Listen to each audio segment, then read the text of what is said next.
A Venezia c'è una produzione culturale fatta di materiali di cultura, cioè di libri e anche di mappe di globi.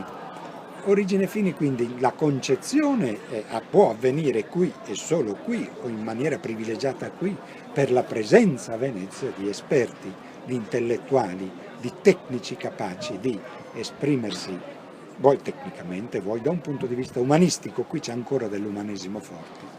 I fini sono, sapete, c'è un modo di dire in turco, hem ziyaret hem ticaret, quando si va in visita a un monumento, come a questa basilica, si dice è una visita ma anche un'occasione di commercio.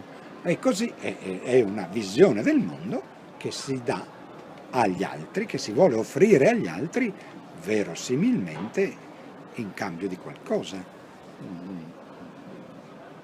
Dunque c'è un interesse scientifico e anche di traffico, di scambio.